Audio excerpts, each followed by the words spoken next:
BS99 news బులెటిన్ల ముందుగా headlines చూద్దాం. తెలంగాణ భవన్లో బీఆర్ఎస్ నాయకుల ప్రెస్ మీట్.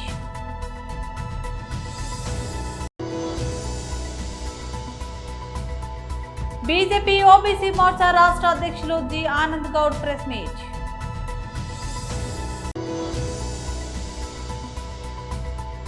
మాజీ మంత్రి గుంటూరు జిల్లా వైఎస్ఆర్సీపీ అధ్యక్షులు అంబటి రాంబాబు ప్రెస్ మీట్.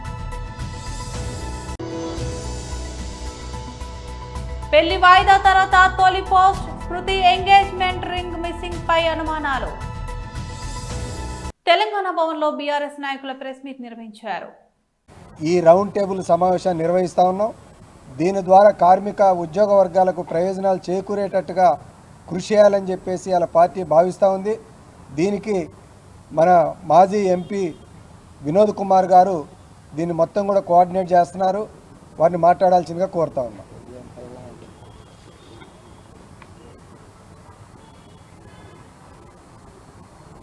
రేపు ఉదయం 11 గంటలకి తెలంగాణ భవన్ బీఆర్ఎస్ పార్టీ కేంద్ర ఆఫీస్లో శ్రమశక్తి నీతి 2025 పేరిట కేంద్ర ప్రభుత్వం బీజేపీ ప్రభుత్వము తీసుకొచ్చినటువంటి 4 లేబర్ కోడ్స్, స్వాతంత్రం రాకముందు స్వాతంత్రం వచ్చిన తర్వాత ఎన్నో కార్మిక చట్టాలని వాటన్నిటినీ కూడా కుదించి మరి ఈ 4 కోడ్స్ కింద తీసుకురావడం జరిగింది. ముఖ్యంగా 29 అతి ముఖ్యమైనటువంటి లేబర్ లాస్ని నిర్వీర్యం చేసి మరి ఈ కోడ్స్ తీసుకురావడం, దీనికి మరి ప్రజాస్వామ్యంగా చూస్తే ఇది లేబర్ లాసు రాష్ట్ర ప్రభుత్వాలతో సంప్రదించి ఒక సమగ్రంగా ఆలోచించవలసినటువంటి బాధ్యత కేంద్ర ప్రభుత్వం పైన ఉండే. మరి ఇప్పుడు చట్టాలు చేసి కోడ్స్ చేసి ఇప్పుడు చర్చకు పెట్టి వీటిని ఏం చేయమంటారు, వచ్చే సంవత్సరం అంటే 2026 ఏప్రిల్ 1వ తారీఖు నుండి అమలు వస్తాయి, మీ అభిప్రాయాలు చెప్పండి అని చెప్పి ఇప్పుడు చెప్పడం చాలా శోచనీయము. పనంతా అయిపోయిన తర్వాత ఇప్పుడు ఏం చెప్తాం? మరి ఏదేమైనప్పుడు కూడా నిన్న మొన్న కూడా పార్లమెంట్లో వివిధ రాజకీయ పక్షాలు, మా పార్టీ కూడా మా నిరసనలు తెలియజేశాము. రేపు దీనిపైన సమగ్రంగా చర్చించి వచ్చే సంవత్సరం 2026 ఏప్రిల్ 1వ తారీఖు నాడు మరి అమలు కాబోతుందని చెప్పింది. కాబట్టి దీనిపైన ఒక సుదీర్ఘంగా లేబర్ కోడ్స్ పైన మేము చర్చ రేపు 11 గంటలకి స్టార్ట్ చేసి మరి లంచ్ వరకు కూడా మరి వివిధ కార్మిక సంఘాల నాయకులు ఇప్పుడే రాంబాబు గారు చెప్పారు, బిహెచ్ఏలు, ఈసీఐలు, సింగరేణి, డిఆర్డిఎల్, తర్వాత చాలా కేంద్ర ప్రభుత్వ సంస్థలు, తర్వాత పరిశ్రమల నుండి రావడము, అన్ఆర్గనైజ్డ్ సెక్టార్ నుండి కూడా కార్మికులు, బీడీ కార్మికులు, అదేవిధంగా మరి గిగ్ వర్కర్సు అసోసియేషన్స్, చాలా సంఘాలు నాయకులు మరి రేపు వచ్చి దీనిపైన చర్చిస్తాము. కాబట్టి పత్రికాముఖంగా రేపు జరగబోయేటువంటి కార్యక్రమం గురించి వెళ్ళి వివరించడానికి మాత్రమే మరి మీతో మాట్లాడుతున్నాం. జై తెలంగాణ. బీజేపీ ఓబీసీ మోర్చా రాష్ట్ర అధ్యక్షులు G Anand Goud press meet నిర్వహించారు. ఈరోజు నిన్న రాత్రి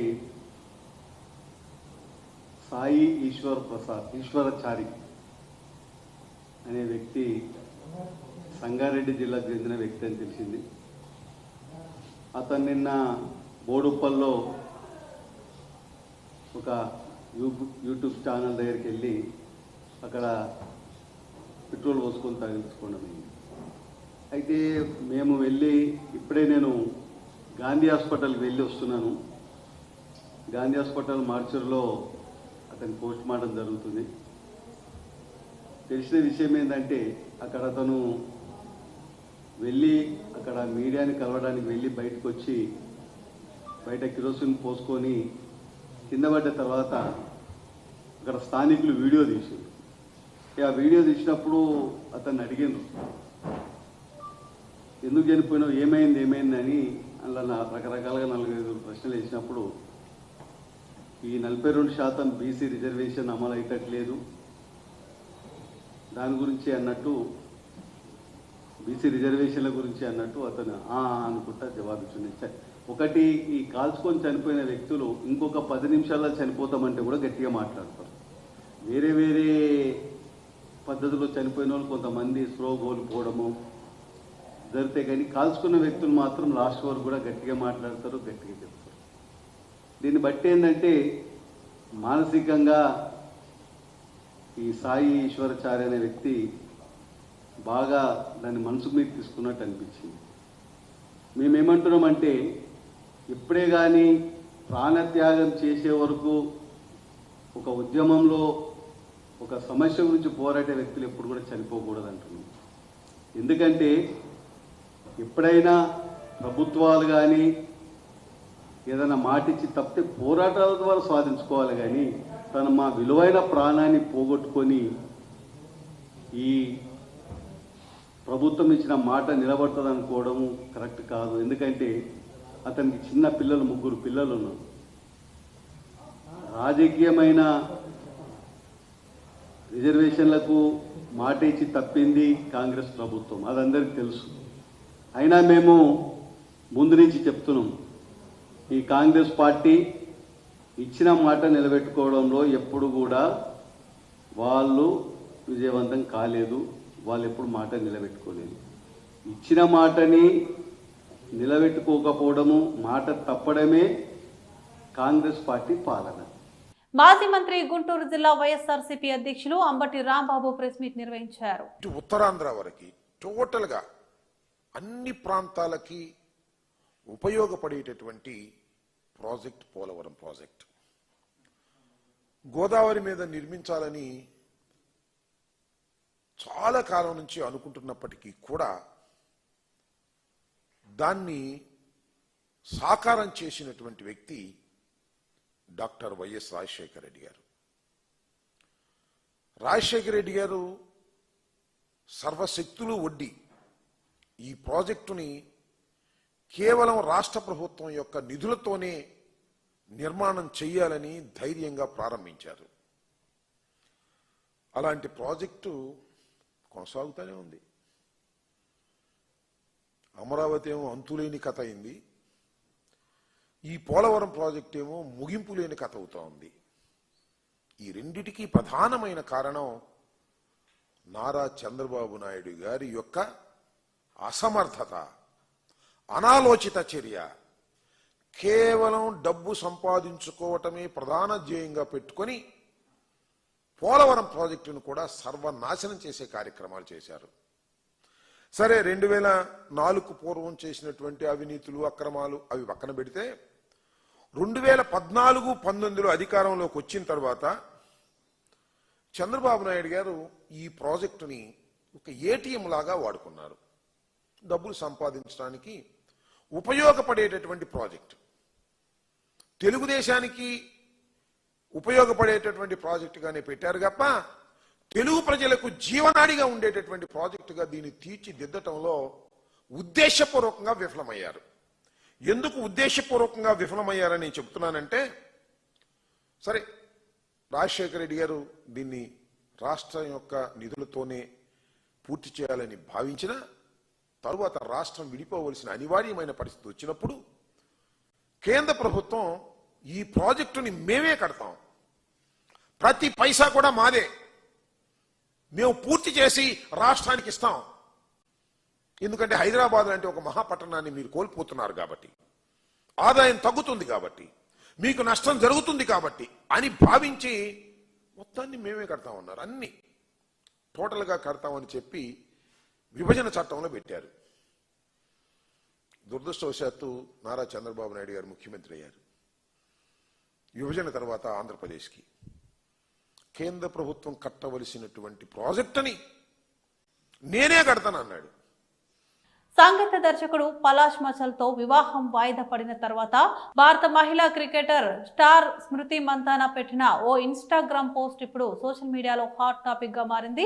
పెళ్లి వాయిదా పడ్డాక స్మృతి తొలిసారిగా ఓ టూత్ పేస్ట్ బ్రాండ్ కు సంబంధించిన యాడ్ పోస్ట్ చేశారు. అయితే ఇందులో ఆమె చేతికి ఎంగేజ్మెంట్ ఉంగరం లేకపోవడాన్ని గమనించిన అభిమానులు రకరకాలుగా చర్చించుకుంటున్నారు. నవంబర్ 23న జరగాల్సిన వీరి వివాహం చివరి నిమిషంలో వాయిదా పడిన సంగతి తెలిసిందే. పెళ్లి రోజున స్మృతి తండ్రి శ్రీనివాస్ అస్వస్థకు గురై ఆసుపత్రిలో చేరగా మరుసటి రోజు పలాష్ కూడా అనారోగ్యంతో ఆసుపత్రి పాలయ్యారు. దీంతో పెళ్లి వాయిదా వేస్తున్నట్లు ఇరు కుటుంబాలు ప్రకటించారు. ప్రస్తుతం ఇద్దరు కోలుకుంటున్నారు. అయితే స్మృతి తన సోషల్ మీడియా ఖాతాలో నుంచి పెళ్లికి సంబంధించిన పోస్టులన్నింటినీ తొలగించడం ఈ ఊహాగానాలకు మరింత బలం చేకూర్చినట్లయింది. ఈ ప్రచారంపై పలాష్ కుటుంబ సభ్యులు స్పందించారు. కేవలం ఆరోగ్య సమస్యల వల్లే పెళ్లి వాయిదా పడిందని, త్వరలోనే కొత్త తేదీని ప్రకటిస్తామని తెలిపారు. పలాష్ తల్లి అమితా మచ్చల్ మాట్లాడుతూ స్మృతి, పలాష్ ఇద్దరు చాలా బాధలో ఉన్నారు. త్వరలోనే అంతా సర్దుకుంటుంది, తప్పకుండా పెళ్లి జరుగుతుంది అని ఆశాభావం వ్యక్తం చేశారు. పలాష్ సోదరి పాలక్ మచ్చల్ కూడా మాట్లాడుతూ తమ కుటుంబాలు కష్టకాలంలో ఉన్నాయని, ఈ సమయంలో అందరూ సానుకూలంగా ఉండాలని కోరారు. అయితే ఈ యాడ్ షూటింగ్ ఎంగేజ్మెంట్ కు ముందే జరిగి ఉండవచ్చు అని కొందరు నెటిజన్లు అభిప్రాయపడుతున్నారు. తెలంగాణ రాష్ట్ర బార్ కౌన్సిల్ ఎన్నికలు జనవరి 30న జరగనున్న నేపథ్యంలో బార్ కౌన్సిల్ మెంబర్ పోటీలో ఉన్న హైకోర్టు అడ్వకేట్ రాపోలు భాస్కర్ శుక్రవారం గోదావరిఖని కోర్టులో న్యాయవాదులను కలుస్తూ తమకు ఓటు వేయాలని అభ్యర్థించారు. ఈ మేరకు బార్ కౌన్సిల్ ఎన్నికలకు సంబంధించిన గోడ పోస్టర్ను ఆవిష్కరించారు. పంపిణీ చేయాలని ఒక పబ్లిక్ ఇంట్రెస్ట్ లిటిగేషన్ వేసిన దాన్ని పరిశీలించినటువంటి గౌరవ హైకోర్టు డైరెక్షన్ ఇస్తే ఈ రాష్ట్రంలో 20,000 మంది న్యాయవాదులకి, జూనియర్లకు, తర్వాత నీడీ పీపుల్కు అందరికి కూడా కరోనా సమయంలో 25 కోట్ల రూపాయలు డిస్ట్రిబ్యూట్ చేయడానికి నేను కారకున్నైన. ఈ రకంగా న్యాయవాదులకు సంబంధించినటువంటి అనేక విషయాలలో ఎప్పటికప్పుడు మరి నిలబడి ఫైట్ చేస్తున్నటువంటి నాకు మరి రాబోయేటటువంటి బార్ కౌన్సిల్ ఎన్నికలలో మరి తప్పకుండా మొదటి ప్రాధాన్యత ఓటును వేయాలని, గెలిపించాలని, బార్ కౌన్సిల్లో న్యాయవాదుల యొక్క సమస్యల మీద గొంతుకనై సమస్యలు పరిష్కరించేటందుకు పనిచేస్తానని, రాష్ట్ర వ్యాప్తంగా అన్ని కోర్టులలో ఈ లైబ్రరీ ఏర్పాటు చేయడానికి, కొత్తగా ఎన్రోల్ అయినటువంటి న్యాయవాదులకు లీగల్ కోచింగ్ ఇవ్వడానికి, హైదరాబాదుకు వస్తున్నటువంటి గ్రామీణ ప్రాంతాల నుంచి వస్తున్నటువంటి న్యాయవాదులందరికీ కూడా హైదరాబాదులో అకామిడేషన్ ఏర్పాటు చేసేటువంటి ప్రయత్నం మేము చేస్తామని, ఇండ్లు లేనటువంటి న్యాయవాదులకు వాళ్ళందరినీ కూడా ఐడెంటిఫై చేసి న్యాయవాదులందరికీ కూడా ఇండ్లు ఇప్పించేటువంటి ఒక ప్రయత్నం. మరి 14 సంవత్సరాలుగా ఈ రాష్ట్రంలో నోటరీ నోటిఫికేషన్ లేదు. వెంటనే ఈ రాష్ట్రంలో నోటరీ నోటిఫికేషన్ వేయించేటటువంటి ప్రయత్నం చేస్తామని, మరి 36 సంవత్సరాల నుంచి 65 సంవత్సరాల మధ్య వయసు ఉన్నటువంటి న్యాయవాదులు ఈ రాష్ట్రంలో 13,500 మంది చిల్లర న్యాయవాదులు ఎన్రోల్ అయినారు. వాళ్ళందరూ కూడా వెల్ఫేర్ టికెట్లు కడుతున్నారు, అందరూ కూడా ప్రాక్టీస్ చేస్తారు. కానీ వాళ్ళకి వరకు హెల్త్ కార్డ్స్ లేదు, అడ్వకేట్ వెల్ఫేర్ ఫండ్ ఇస్తున్నటువంటి పాపాన్ని పోలేదు. చనిపోతే న్యాయవాదులకు డెత్ క్లెయిమ్ రానటువంటి పరిస్థితి, ఇన్సూరెన్స్ రానటువంటి పరిస్థితి. 9,000 మంది న్యాయవాదులు 2019 నుంచి ఇప్పటివరకు ఎన్నికైనరు, అడ్వకేట్లుగా ఎన్రోల్ అయినరు. వాళ్ళందరికీ ఏ రకంగా కూడా కావాల్సినటువంటి ఒక హెల్త్ కార్డ్స్ ఇవ్వనటువంటి పరిస్థితి కనపడుతుంది.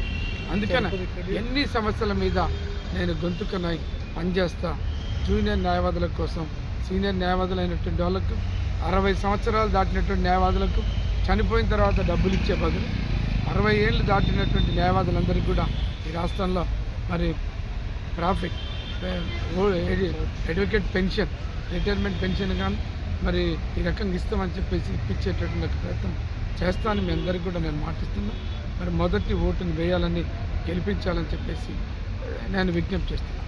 మెదక్ జిల్లా కొల్చారం మండలం కిస్టాపూర్ గ్రామానికి చెందిన నాగుల గారి ప్రవళిక శుక్రవారం పెద్ద ఎత్తున ఊరేగింపుతో నామినేషన్ ను చేరుకున్నారు. కొల్చారం ఎంపీడీఓ కార్యాలయం వద్ద కార్యకర్తల ఉత్సాహం కనిపించింది. అభ్యర్థి మల్లేశం గౌడ్ మాట్లాడుతూ గ్రామ ప్రజలు ఆశీర్వదిస్తే సేవలకు ప్రాధాన్యం ఇస్తారని అన్నారు. తనపై ప్రజలు ఉంచిన నమ్మకాన్ని నిలబెట్టుకోవడమే లక్ష్యమని తెలిపారు. కాంగ్రెస్ ప్రభుత్వం ప్రజలకు సహాయం చేసే దిశగా పనిచేస్తుందని ఆయన పేర్కొన్నారు. గ్రామ అభివృద్ధి కోసం అవసరమైన కార్యక్రమాలు ముందుకు తీసుకువెళ్లాలని చెప్పారు. సర్పంచ్ ఎన్నికల సందర్భంలో భాగంగా మా కిస్టాపూర్ గ్రామ పంచాయతీ అన్రిజర్వ్డ్ ఉమెన్ రావడం జరిగింది. గతంలో మా భార్య ఒక టర్మ్ ఎంపీటీసీ, నేను ఒక టర్మ్ ఎంపీటీసీ చేయడం కూడా జరిగింది. ఈరోజు అన్రిజర్వ్డ్ ఉమెన్ రావడంతో మా కిస్టాపూర్ గ్రామ ప్రజలంతా కూడా ఈరోజు రేవంత్ రెడ్డి గారి పరిపాలనలో మీరు ఒక ముఖ్యమైన స్థానంలో ఉన్నారు మండల అధ్యక్షుడిగా. కంపల్సరీ మీ సేవలు మా గ్రామానికి కావాలని వాళ్ళే మొత్తం వెనుక ఉండి మీరు కంపల్సరీ ఈసారి పోటీ చేయాలి, మిమ్మల్ని గెలిపిస్తాం, మన గ్రామం చాలా వెనుకబడ్డది, 10 ఏళ్ల నుంచి ఆ బీఆర్ఎస్ పాలనలో వెనుకబడ్డది కాబట్టి వాళ్ళందరూ కూడా ఏకకంఠంతో మీరు సర్పంచ్ అభ్యర్థిగా పోటీ చేయాలని నన్ను కోరడంతో ఈరోజు నేను సర్పంచ్ అభ్యర్థిగా మా శ్రీమతి ప్రవళిక గారిని నామినేషన్ వేయించడానికి మా గ్రామస్తులందరూ మా వార్డు మెంబర్ ప్యానల్తో సహా రావడం జరిగింది. ఈ సందర్భంగా ఒకటే పత్రిక ముఖంగా మా గ్రామ ప్రజలకు కొంచెం తెలియజేస్తున్నాను. ఈ 2 ఏళ్ల పరిపాలనలో రేవంత్ రెడ్డి గారు చేసిన సంక్షేమ కార్యక్రమాలు కానీ, మహిళల పట్ల చూపిస్తున్న పథకాల ద్వారా కానీ, మహిళలు ఆకర్షితులై 50% రిజర్వేషన్లో భాగంగా మహిళలకు కూడా అత్యధిక స్థానాలు కేటాయించడం జరిగింది. అందులో భాగంగా మా గ్రామం కూడా అన్రిజర్వ్డ్ ఉమెన్ రావడంతో గతంలో ప్రవళిక గారు ఎంపీటీసీ అనుభవం కూడా తోడవుతుంది. గ్రామానికి ఏదో చేయాలనే ఆలోచనతో మేము ఈరోజు సర్పంచ్ బరిలో నిలవడం జరుగుతుంది. ఇదే పట్టుదలతో మా గ్రామస్తులందరూ కూడా నా వెన్నంటే ఉండి ఈ రేపు జరగబోయే ఎన్నికల్లో అత్యధిక ఓట్లు వేసి నన్ను సర్పంచ్ అభ్యర్థిగా గెలిపించాలని వాళ్ళని వేడుకుంటూ మీ పత్రికా ముఖం కూడా తెలియజేసిన ఒక మండల కాంగ్రెస్ పార్టీ అధ్యక్షుడు హోదాలో అన్ని గ్రామ పంచాయతీలకు కూడా మనం కాంగ్రెస్ పార్టీ నుంచి సర్పంచ్ అభ్యర్థులను పెట్టడం జరిగింది. అందరూ కూడా శక్తివంతం లేకుండా పనిచేసి ప్రజలకు చేరువయ్యి మనం ముఖ్యమంత్రి గారు చేపట్టిన సంక్షేమ కార్యక్రమాలను ప్రతి గడపకు ఇంటింటికి తీసుకెళ్లి మన సర్పంచ్ అభ్యర్థులను అక్కడ ఉన్న వార్డు మెంబర్లందరినీ కూడా గెలిపించుకోవాలని ఈ సందర్భంగా వేడుకుంటూ పుల్చార మండల కాంగ్రెస్ పార్టీ నాయకులకు అందరికీ కూడా ఒకటే విన్నవిస్తున్నా, ఎక్కడ కూడా వెనకడిగేయద్దు, ఎవ్వరికి భయపడద్దు. ఎందుకంటే వాళ్ళు 10 ఏళ్ల పాలనలో గత పాలకులు విచ్చలవిడిగా అవినీతికి పాల్పడి డబ్బులు సంపాదించడం జరిగింది. ఆ డబ్బులు మన మీద వెదజల్లి మన అభ్యర్థులను ఓడగొట్టే చేసే ప్రయత్నాలు చేస్తారు. ఎక్కడ కూడా బెడిసి కొట్టద్దు, ఎక్కడెక్కడ అరికట్టాలి, కాంగ్రెస్ సైనికులా పనిచేయాలి. ఆ డబ్బులన్నీ కూడా మనం దోసుకున్న డబ్బులే కాబట్టి అన్నీ తీసుకోవాలి. మనకు మంచి అభ్యర్థి కాంగ్రెస్ అధికార పార్టీ అభ్యర్థికి ఎవరైతే ఉంటారో అక్కడ గ్రామంలో నేను ఈరోజు సాయంత్రం వరకు కూడా రేపు వరకు కూడా మేము అభ్యర్థులు ఫైనల్ చేసి మా కాంగ్రెస్ పార్టీ అభ్యర్థులు కూడా ప్రకటించడం జరుగుతుంది. ఆ కార్యకర్తలకు వాళ్ళకు ఉండి ఆ కాంగ్రెస్ పార్టీ అభ్యర్థిని గెలిపించాలని ఈ సందర్భంగా వేడుకుంటూ, ఈ సందర్భంగా నాకు ఈ అవకాశం ఇచ్చిన మా జిల్లా కాంగ్రెస్ పార్టీ అధ్యక్షుడు అంజనేయులు గౌడ్ గారు, మా ముఖ్యమైన నాయకులు, మా ప్రియతమ నాయకులు, మా ఇన్ఛార్జ్ ఆలో రాజిరెడ్డి గారికి ప్రత్యేక ధన్యవాదాలు తెలియజేస్తూ ఈ ముగిస్తున్నాను. జై కాంగ్రెస్. ఉస్మానియా యూనివర్సిటీలో చదువుకుంటున్న విద్యార్థులందరికీ ఉచిత మెస్ సౌకర్యం కల్పించాలని మాల సంఘాల జేఏసీ చైర్మన్ మందాల భాస్కర్, మాల స్టూడెంట్ జేఏసీ చైర్మన్ రాహుల్ రావు డిమాండ్ చేశారు. ఈ నెలలో సీఎం రేవంత్ రెడ్డి ఉస్మానియా యూనివర్సిటీకి రానున్న సందర్భంగా మాల సంఘాల జేఏసీ, మాల స్టూడెంట్ జేఏసీ ఆధ్వర్యంలో విలేకరుల సమావేశం నిర్వహించి మాట్లాడారు. రాష్ట్ర వ్యాప్తంగా ఫీజు రియంబర్స్మెంట్ బకాయిలు పెండింగ్ లో ఉండటం వల్ల మాల సామాజిక వర్గానికి చెందిన విద్యార్థులు తీవ్ర ఇబ్బందులు పడుతున్నారన్నారు.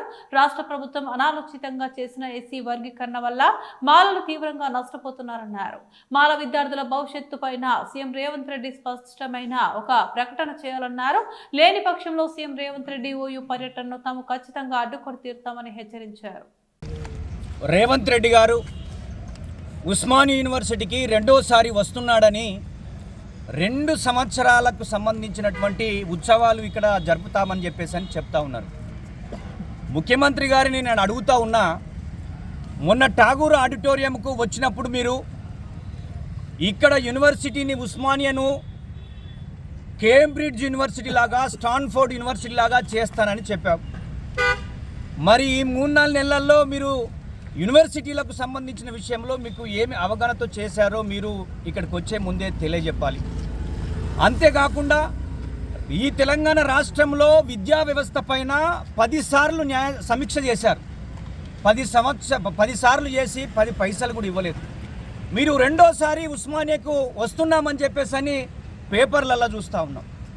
మిమ్మల్ని 2016లో ఇదే ఆర్ట్స్ కాలేజ్ ముందు జనజాతర పెట్టి మిమ్మల్ని ఉస్మానియా యూనివర్సిటీకి పిలిస్తే అప్పుడు ఉద్యోగం నోటిఫికేషన్లు వేయాలి, యూనివర్సిటీలో ఉన్న సమస్యలు పరిష్కారం కావాలి, అదేవిధంగా ఇక్కడ ఉన్నటువంటి నాన్ టీచింగ్లో ఉన్నటువంటి వాళ్ళను కూడా పర్మనెంట్ చేయాలని చెప్పేసి అప్పుడు ఒక పెద్ద భారీ బహిరంగ సభ పెట్టాం.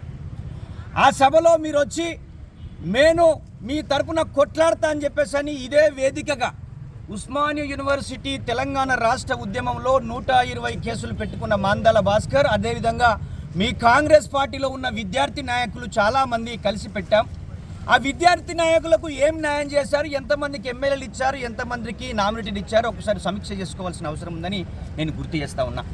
ముఖ్యంగా ఈ యొక్క యూనివర్సిటీల పైన మీకు ఏమి అవగాహన ఉంది? ఇంతవరకు యూనివర్సిటీలలో రిక్రూట్మెంటు జరపకుండా మేము తెలంగాణ ఉద్యమంలో నేను లేకపోయినా ఇగో ఈ ఆర్ట్స్ కాలేజ్ ముందు నేను అమరవీరుల స్తూపం కడతానని చెప్పావు, ఇంతవరకు అమరవీరుల స్తూపం ఊసే లేదనే విషయాన్ని నేను ముఖ్యమంత్రి గారికి దృష్టికి తీసుకొస్తా ఉన్నా.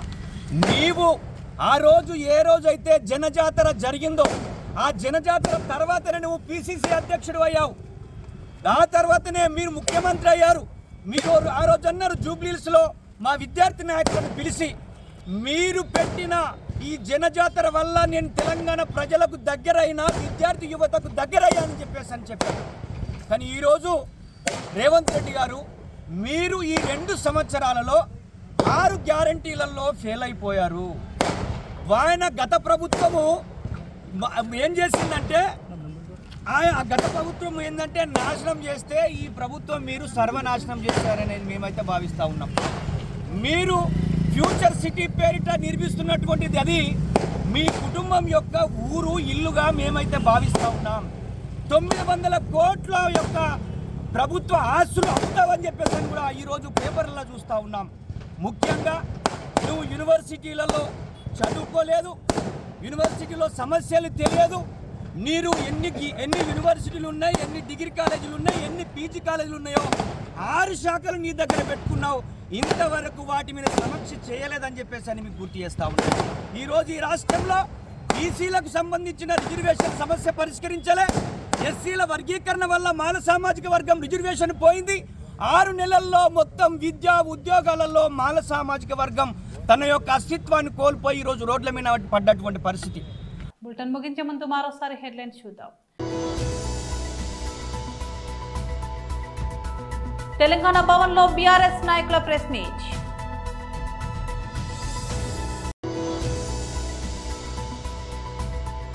బీజేపీ ఓబీసీ మోర్చా రాష్ట్ర అధ్యక్షులు G Anand Goud press meet.